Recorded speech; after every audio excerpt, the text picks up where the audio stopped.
সরকারি কর্মকর্তাদের বিদেশ সফর এবং জনগণের আর্থিক চাপের মধ্যে থাকা, এই দুইয়ের মধ্যে বিস্তর ফারাক।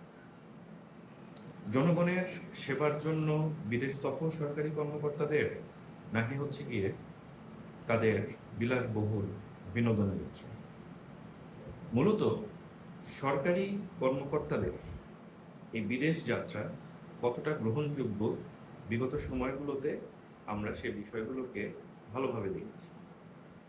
প্রশ্ন উঠছে, কারণ হচ্ছে মাননীয় প্রধানমন্ত্রী সরকারি কর্মচারীদের এই বিদেশ যাত্রায় না বলেছে। অতীতে আমরা দেখেছি এসি কিভাবে চালাতে হয় তা জানতেও সরকারি কর্মকর্তারা বিদেশ সফরে যাওয়ার আবেদন করেছিল। কোনো কোনো ক্ষেত্রে তারা এ ধরনের সামান্য বিষয় নিয়ে, অতি নগণ্য বিষয় নিয়েও তারা বিদেশ সফর করে এসছে। প্রশ্ন হচ্ছে, বাংলাদেশের মতো একটি দরিদ্র দেশে, যেখানে জনগণ মূল্যস্ফীতির চাপের মধ্যে রয়েছে, সেই দেশের আমলাদের, সরকারি কর্মকর্তাদের এ ধরনের অপ্রয়োজনীয় বিদেশ সফর কতটা যৌক্তিক? মাননীয় প্রধানমন্ত্রী সম্প্রতি আমরা দেখতে পেয়েছি যে বিদেশ যাওয়ার আবেদনকে নাকচ করেছেন। বিষয়টি ছিল এটা যে মার্কিন যুক্তরাষ্ট্রে মশক নিধন কর্মসূচি দেখতে বিদেশ যাওয়ার জন্য আবেদন করা হয়েছিল। প্রশ্ন হচ্ছে, মশক নিধন কর্মসূচি তা দেখতে বিদেশ যাওয়ার প্রয়োজনীয়তা কতটুকু? মাননীয় প্রধানমন্ত্রীর এই পদক্ষেপ দেশবাসী, সাধারণ মানুষ স্বাগত জানিয়েছে। তিনি প্রশংসিত হয়েছেন এই কারণে, জনগণ আর্থিক চাপের মধ্যে রয়েছে। দেশের অর্থনীতি অত্যন্ত কঠিন পরিস্থিতির মধ্য দিয়ে যাচ্ছে। এমত অবস্থায় সরকারি কর্মকর্তাদের এই ধরনের বিদেশ সফর এবং প্রধানমন্ত্রীর না করা এই বার্তাই দেয় যে রাষ্ট্রের প্রতিটি অর্থ অত্যন্ত গুরুত্বপূর্ণ। তৃতীয় বিশ্বের যে দেশগুলো, সে দেশগুলোকে অর্থ অপচয় রোধ করতে হয়। আমরা এমনিতেই দেখেছি যে আমাদের দেশের অর্থ বিদেশে বিভিন্ন সময় সরকারি কর্মকর্তারা বিভিন্নভাবে পাচার করেছে। এ ধরনের অনেক অভিযোগ আছে।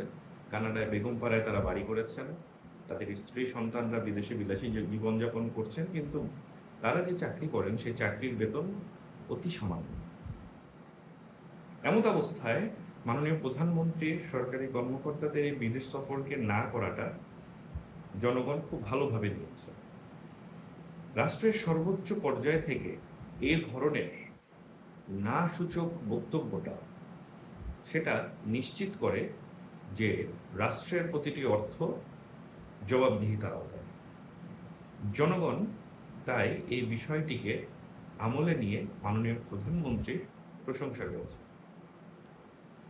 এবার আমরা যদি দেখি যে সরকারি কর্মকর্তাদের বিদেশ সফরের কি আসলেই কোনো প্রয়োজনীয়তা নেই?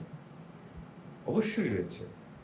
সরকারি কর্মচারীদের বিদেশ সফরের প্রয়োজনীয়তা রয়েছে প্রশিক্ষণের ক্ষেত্রে, প্রয়োজনীয়তা রয়েছে প্রযুক্তিগত শিক্ষার ক্ষেত্রে, দক্ষতা বৃদ্ধির ক্ষেত্রে, এবং পলিসি মেকিং নিয়েও নতুনত্ব বা নতুন বিষয় জানার জন্য তাদের বিদেশ সফর এর প্রয়োজনীয়তা রয়েছে।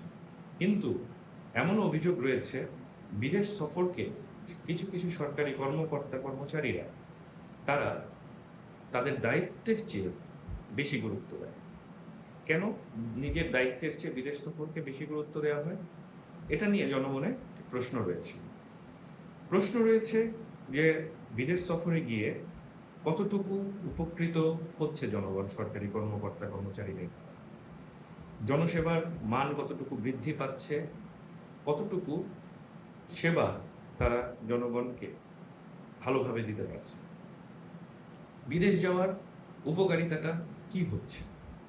সরকারি কর্মকর্তাদের বিদেশ যাওয়ার বিষয়ে এমন অভিযোগও রয়েছে বিদেশ গিয়ে তারা বিনোদনকেই প্রাধান্য দেয়, বিলাসবহুল ভ্রমণকেই প্রাধান্য দেয়।